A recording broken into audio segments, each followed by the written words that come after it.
I'm Morgan Foster, 28 years old and working as an accountant with a modest income that never impressed my status-conscious family. For the past 2 years, I've been living in my mother's house, carefully saving every penny for my first real estate purchase while watching my younger sister Vanessa bask in the family spotlight with her expensive influencer lifestyle. When I discovered an abandoned Victorian-era house selling for only $900 at a tax auction, I felt an immediate connection that I couldn't explain, like this forgotten place was calling specifically to me. Before I tell you how my family reacted to my decision, drop a comment letting me know where you're watching from, and hit subscribe if you're ready for a story about finding worth in what others discard. Growing up in our middle-class suburban neighborhood, appearances always mattered more than substance in the Foster household. My mother, Elaine, built her career as a realtor specializing in luxury properties, and though we never quite belonged in the wealthy circles she aspired to join, she dedicated herself to maintaining the perfect facade. Our home was always immaculate, our clothes always trendy, and our achievements always carefully curated for maximum social impact.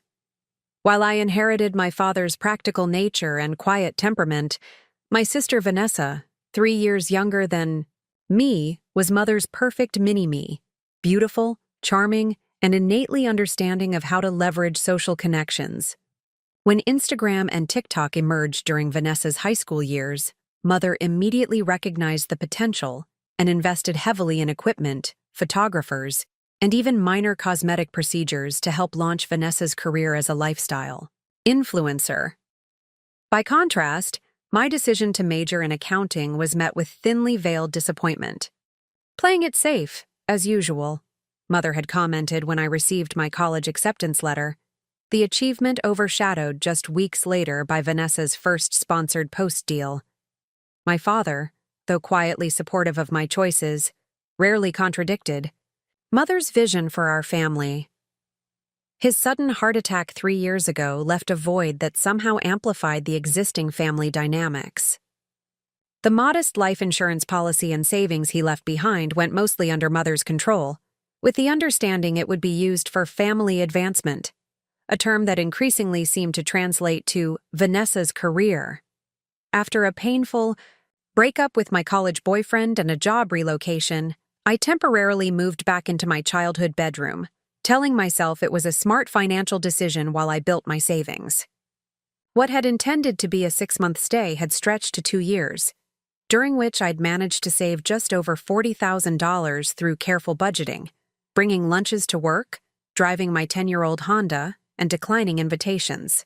That didn't align with my financial goals. Each milestone, $5,000, $10,000, $20,000 in my savings account, kept me motivated through uncomfortable family dinners where my accomplishments at the accounting firm were footnotes to Vanessa's latest collaboration or follower count milestone. When Vanessa announced her plans to launch a luxury wellness retreat in Sedona as her next business investment, mother's excitement was palpable. "This is exactly the kind of venture that will take you to the next level," she gushed over dinner, while scrolling through the professional mock-ups Vanessa had commissioned. I noticed the significant startup costs listed in the business plan but said nothing, as mother hinted broadly that family should support family when they have a vision this promising. The expectation hung in the air, unspoken, but unmistakable. My carefully accumulated savings were suddenly viewed not as my future, but as Vanessa's stepping stone.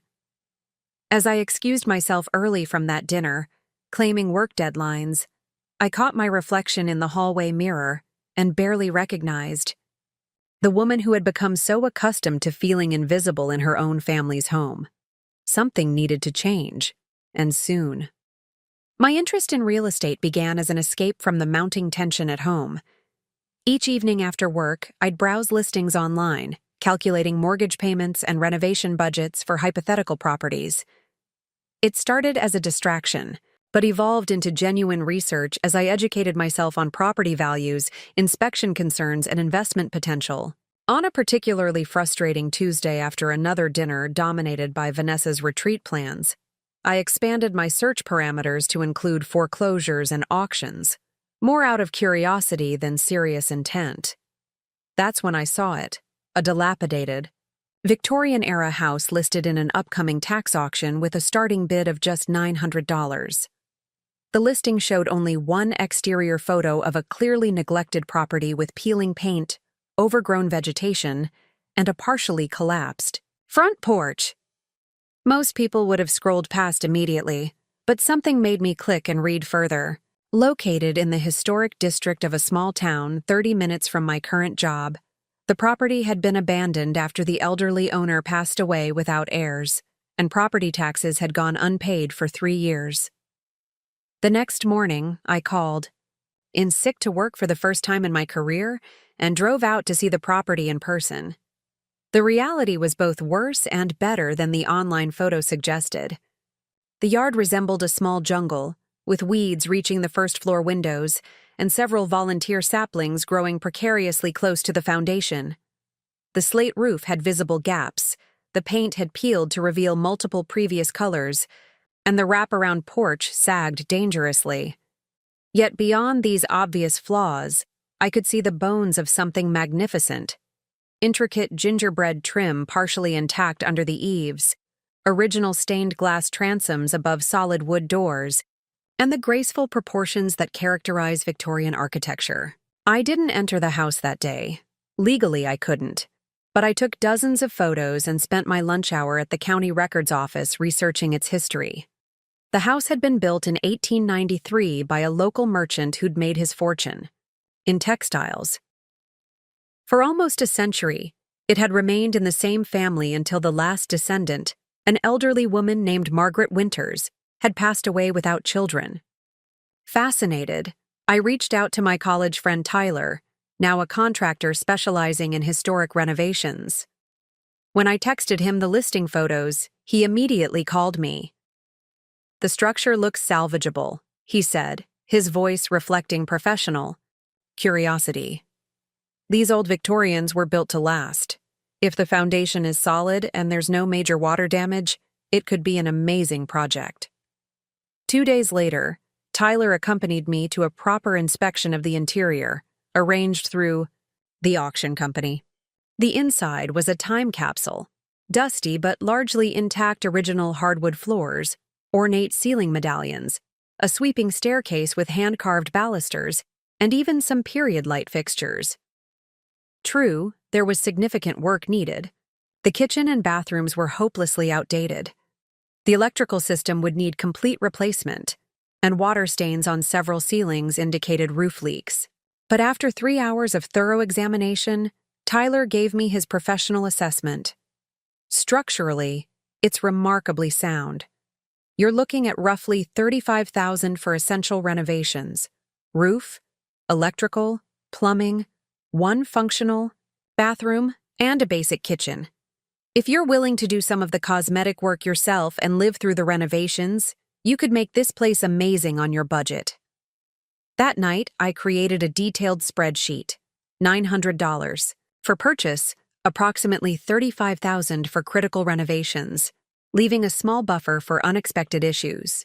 It would nearly deplete my savings, but I would own a home outright, with no mortgage. As I compared historical photos from the county archives to my pictures of the current state, I couldn't help but see parallels to my own situation. Something with inherent value, overlooked and underestimated by those who couldn't see past the surface problems.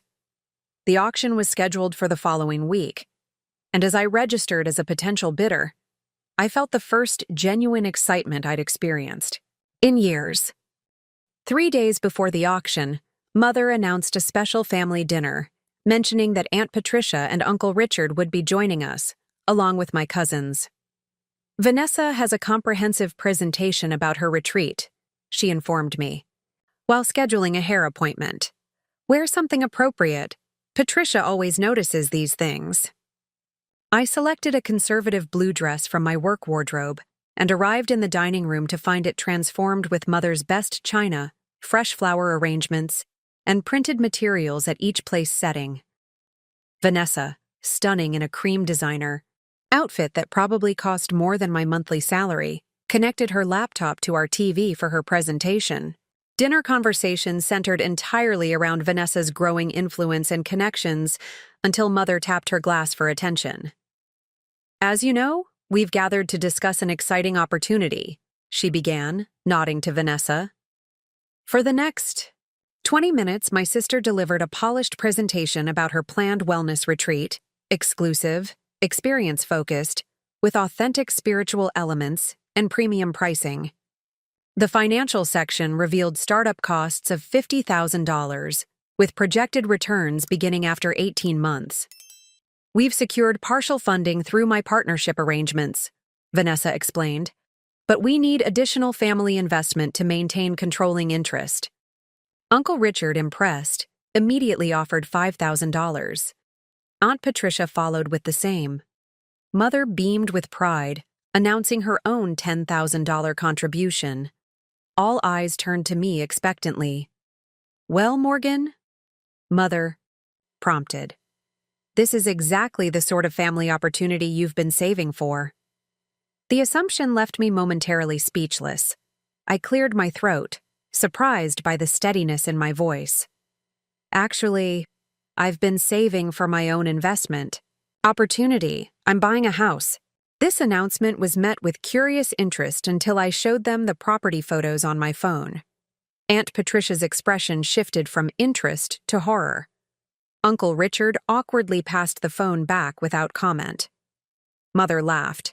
A sharp, dismissive sound. "Surely you're joking. That's not a house. It's a demolition project." "It needs work," I acknowledged. "But the structure is sound and—" "Morgan always had unusual tastes," Mother interrupted, turning to our relatives. "But this is extreme even for her. Darling, that's not a sensible investment." "It's $900 at auction, plus renovation costs," I explained, attempting to outline Tyler's assessment before Vanessa cut in. $900? That's literally the cost of one night at the retreat. If the property had actual value, it wouldn't sell for so little. "Many people can't see past cosmetic issues," I responded, a subtle edge entering my voice. "But I've done my research." Mother's expression hardened. "Research or not, your sister's business is a much more appropriate use of your savings. You've always been so practical. For once, couldn't you support something visionary?" The conversation escalated as I explained I'd already registered for the auction. "You would waste your entire savings on this junk house rather than invest in your sister's future?" Mother's volume increased with each word. "I'm not wasting anything. I'm investing in my own future," I replied, struggling to maintain composure. "And I've already decided." Mother's face flushed with anger.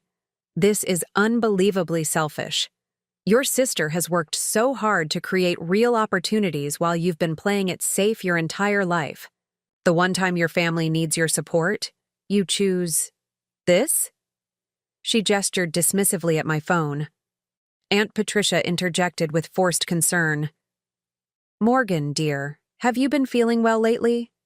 These kinds of impulsive decisions can sometimes indicate stress or even depression." "I'm not being impulsive," I countered, my hands beginning to tremble under the table. "I've spent weeks researching this property and consulting with a professional contractor." "Weeks?"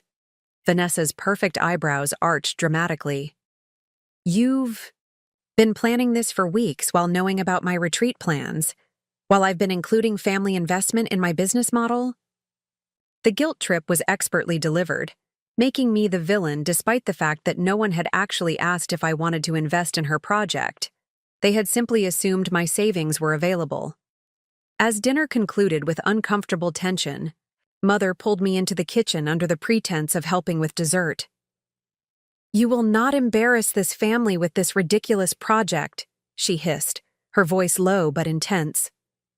"You will call tomorrow and withdraw from that auction, and you will contribute to Vanessa's retreat like everyone else in this family who matters." For the first time in my adult life, I looked directly into my mother's eyes and said simply, "No." The stunned silence that followed was oddly empowering. The morning after the disastrous family dinner, I was preparing for work when Mother entered my bedroom without knocking. Her face was composed, but her eyes remained cold. "I've been thinking about your announcement last night," she began, sitting, uninvited on the edge of my bed. "And I've decided to give you a choice." She smoothed an invisible wrinkle from her silk robe.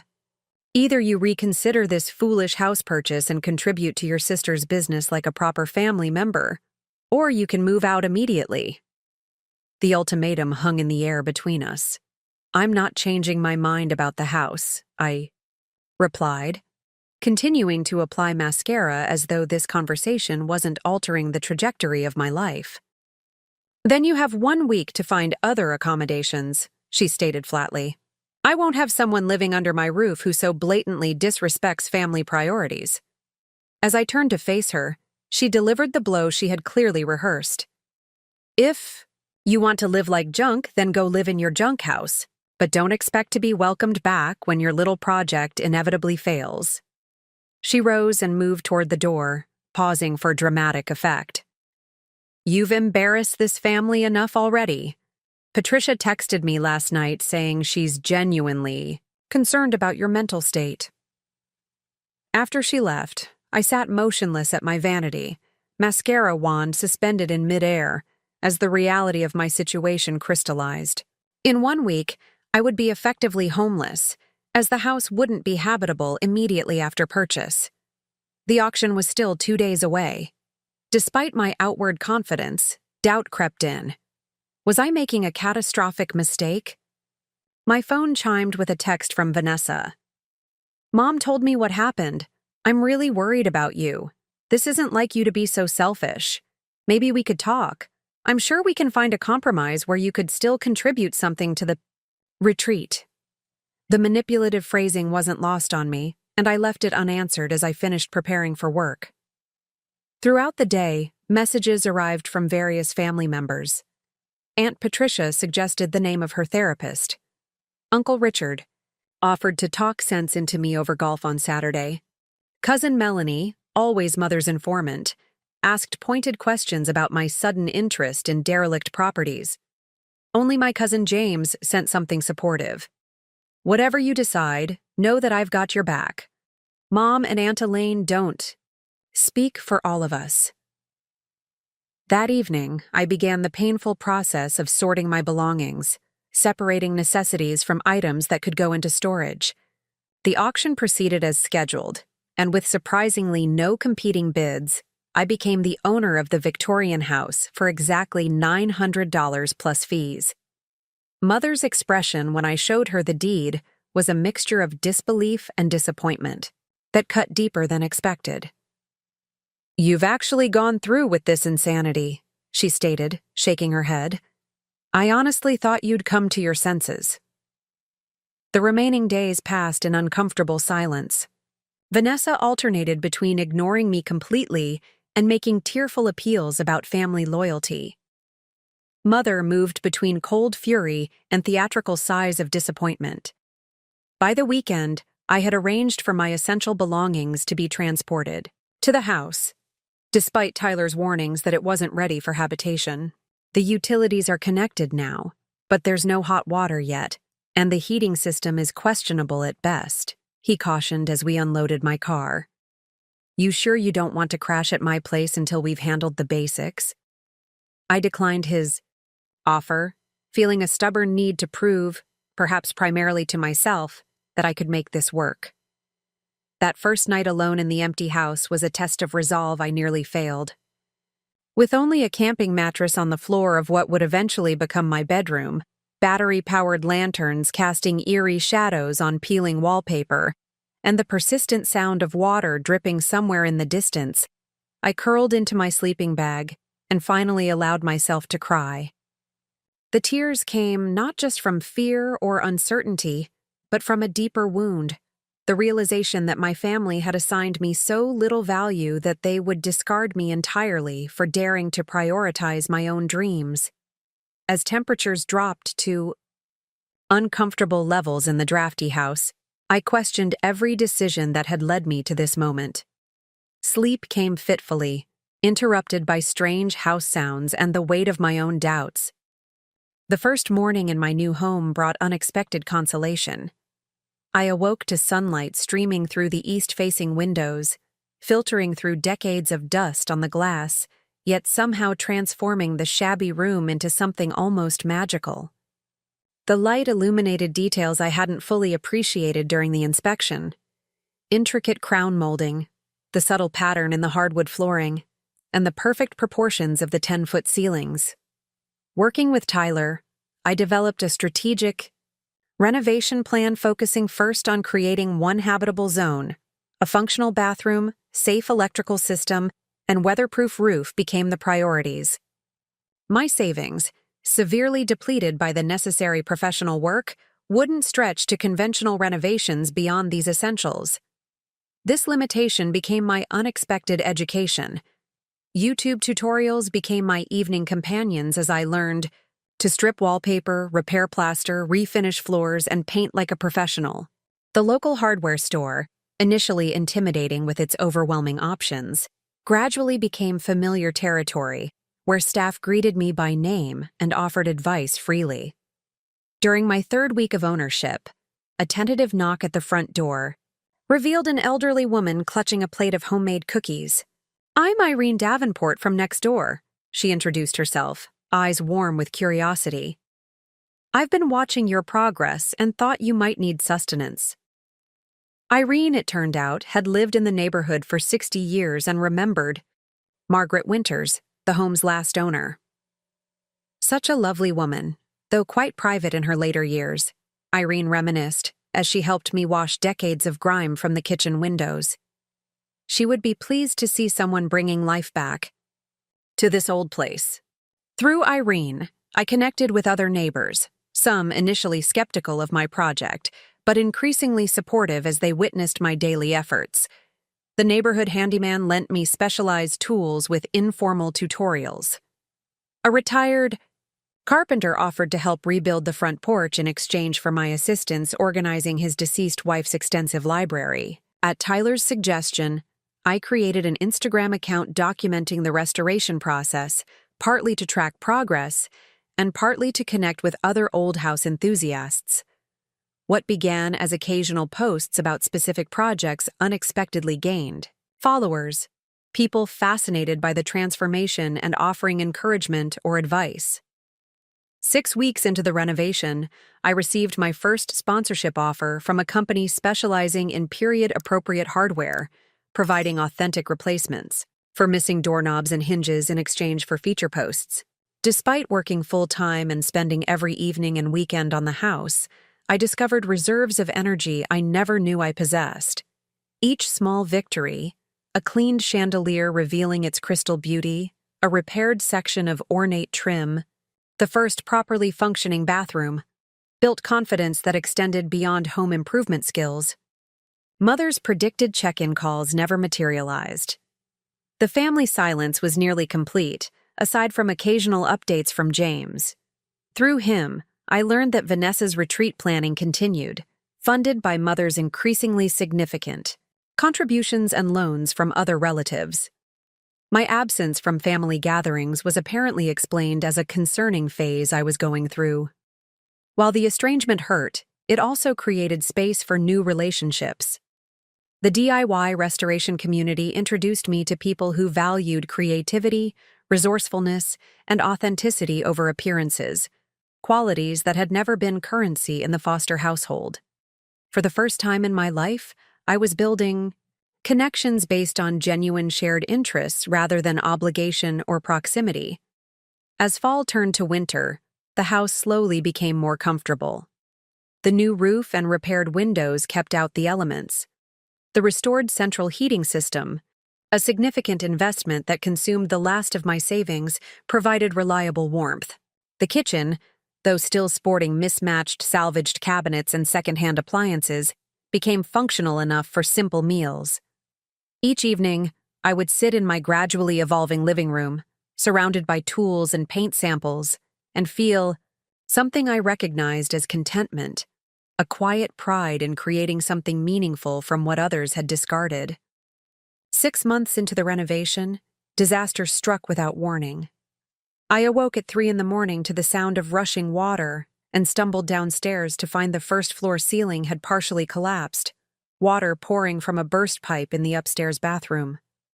Frantically calling Tyler while simultaneously trying to locate the main water shutoff, I watched in horror as water damaged fresh plasterwork and newly refinished floors. The subsequent days brought grim news. Insurance would cover only a fraction of the damage due to the property's transitional renovation status.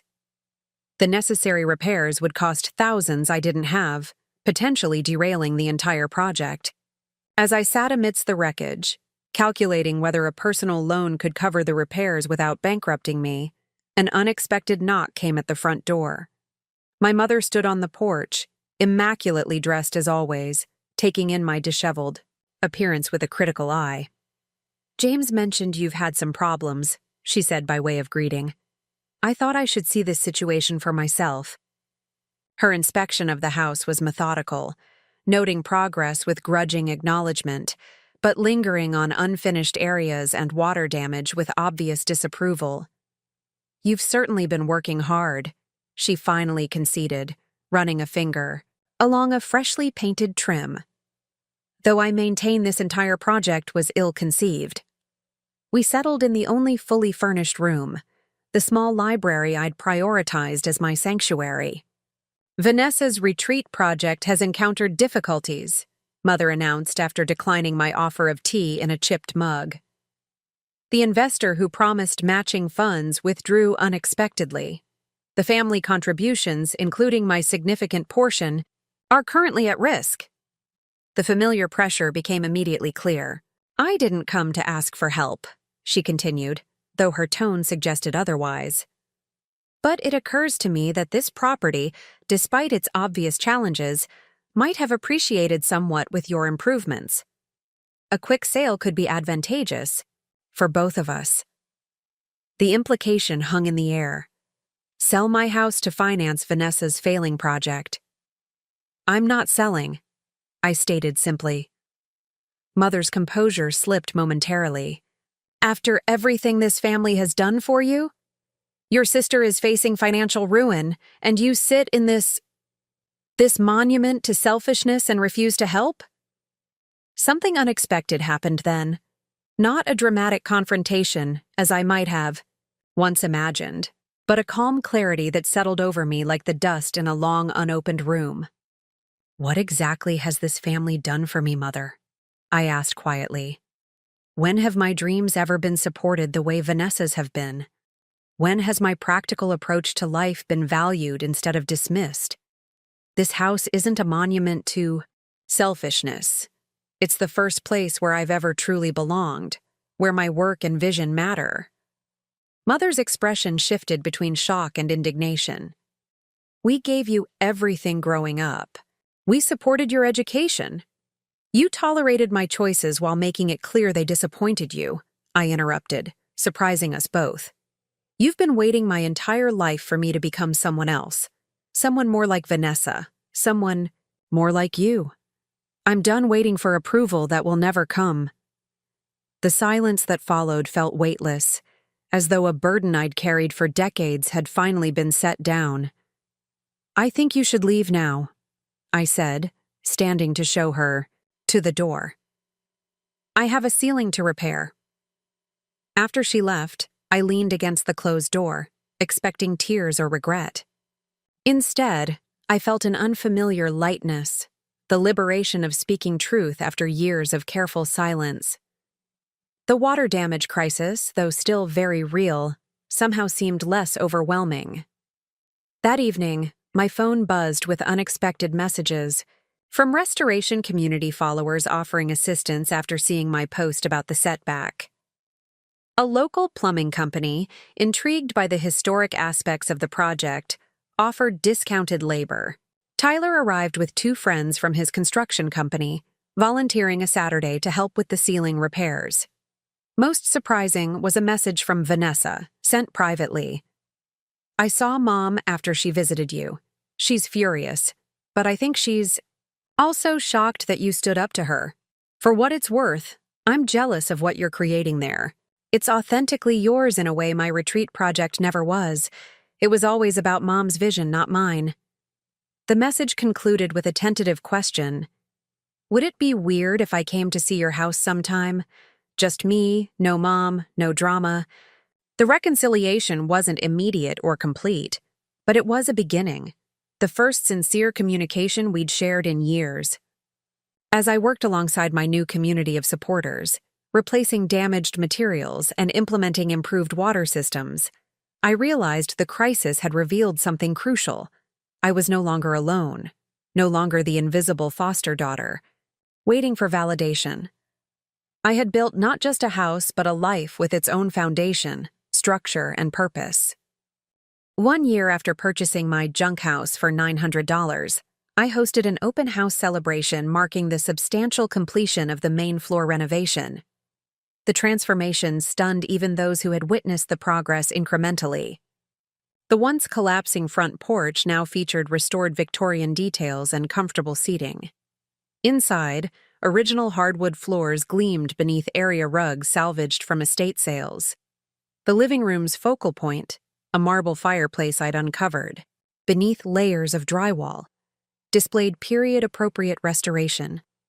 The kitchen, though still budget-conscious, combined salvaged cabinets refinished in complementary colors with modern appliances and butcher-block countertops for a charm that expensive renovations often lack. 2 weeks before the celebration, I'd received an unexpected phone call from a real estate appraiser. A local historical society member suggested I evaluate your property, she explained. They're considering featuring exemplary renovations in their annual tour. The resulting appraisal valued the house at just over $200,000, a figure that validated my vision in terms even my mother might understand. The Historical Society did indeed select my house for their tour, and a regional home improvement magazine contacted me about featuring the renovation in an upcoming issue. My restoration Instagram account had grown to 30,000 followers, resulting in partnership opportunities that helped fund the remaining projects. Amid the celebration's warmth and congratulations, I noticed Vanessa standing somewhat uncertainly near the entrance. Our relationship had been rebuilding slowly through occasional texts and coffee meetings, each of us carefully navigating new boundaries. "This is incredible, Morgan," she said, taking in the details with genuine appreciation. "You've created something really special here." For the first time in our adult lives, we had a conversation unmarked by competition or comparison. Just two sisters sharing authentic thoughts and experiences. "The retreat didn't happen," she admitted as we sat in the garden I'd begun reclaiming from years of neglect. "But honestly, I'm relieved. It was never really my passion, just something that seemed impressive enough to satisfy Mom's expectations." 2 months after the celebration, Mother finally requested a proper tour. Her visit was brief and guarded, but I caught genuine surprise in her expression as she took in the transformation. "You've certainly proven your point," she conceded, running her hand across the restored banister. Though a traditional modern home would have been far less trouble. It wasn't an apology or full recognition, but from Elaine Foster, it represented significant movement. The small family gathering I hosted that Christmas was tentative and occasionally awkward, but it represented a shift from complete estrangement to cautious reconnection. As the house continued evolving, so too did my understanding of its significance in my life. What began as a practical solution to homeownership had become a journey of self-discovery. The skills I'd developed led to weekend workshops I now offered for women interested in basic home renovation, creating community around shared learning. Each class that filled with enthusiastic participants reinforced what had become my core belief: that both people and houses contain inherent value, often invisible to those unwilling to look beneath surface imperfections. The $900 SAR investment had yielded returns far beyond financial appreciation. It had shown me my own resilience, creativity, and worth independent of family validation. The crisis that forced me out of my childhood home had ultimately guided me to where I truly belonged. Sometimes, I told my workshop participants as we restored an antique door together. The things others discard become our greatest treasures, not despite their flaws, but because working through those imperfections reveals what's genuinely valuable underneath. As my story has unfolded through this video, I'd love to know if you've ever had a moment where rejection or criticism ultimately led you to something better. Drop your experiences in the comments below, and if this journey of transformation resonated with you, please hit that subscribe button for more stories about finding strength in unexpected places. Thank you for sharing this renovation journey with me, and remember, sometimes the most beautiful transformations begin when someone sees possibility where everyone else sees only problems.